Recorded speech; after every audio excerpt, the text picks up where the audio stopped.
Notre page environnement à présent, et c'est un peu la chronique d'une disparition annoncée, celle de la mer d'Aral, joyau des plaines de l'Ouzbékistan et du Kazakhstan, aujourd'hui menacée d'assèchement. Cette mer pourrait tout simplement bientôt disparaître. 2 milliards d'euros viennent d'être débloqués pour sauver ce patrimoine mondial. Voyez le reportage sur place d'Alban Mikosi et de Vladimir Poliansky. Ici, les chameaux ont remplacé les poissons. Et les carcasses de bateaux sont échouées pour toujours. Nous sommes sur les anciens rivages de la mer d'Aral qu'on savait menacés. Mais ce qui va suivre est une découverte. C'est du ciel que l'on se rend vraiment compte de la situation.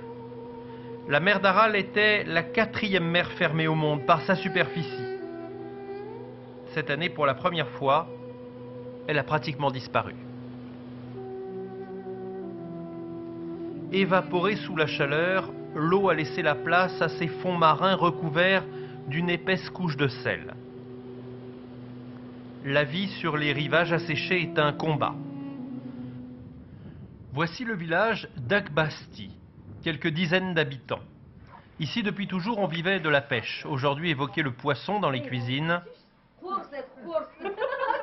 fait rire les femmes. Et seuls les anciens s'en souviennent encore. Mon père était capitaine sur un bateau ici. Après, on a dû se reconvertir dans l'élevage des chameaux, des vaches et des chevaux.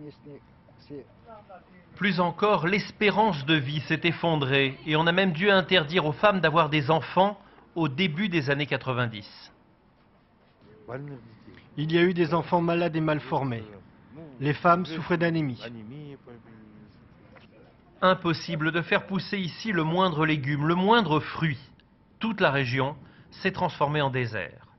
Sur ces images satellites, voici à gauche la mer d'Aral en 89, à droite, aujourd'hui. Pour bien comprendre ce qui s'est passé, il faut aller chercher les archives télé de l'Union soviétique. Dans les années 60, le plan était de détourner les fleuves pour faire que fleurissent les déserts. Ainsi sont nées les cultures de coton intensives d'Ouzbékistan. Le problème, c'est que l'eau consommée n'irriguait plus la mer d'Aral, et maintenant, on en paye le prix. Faute d'humidité, les nuages ne produisent plus de pluie, et il fait 60 degrés sur les coquillages, désormais à l'air libre. Pourtant, tout n'est pas perdu. Les Kazakhs ont réussi à réalimenter une portion de la mer en détournant les eaux d'un fleuve. Le taux de sel dans l'eau a été divisé par 2 dans notre portion de la mer d'Aral. Le volume d'eau a presque doublé en 8 ans. Bonne nouvelle, les pêcheurs ont retrouvé les gestes d'antan.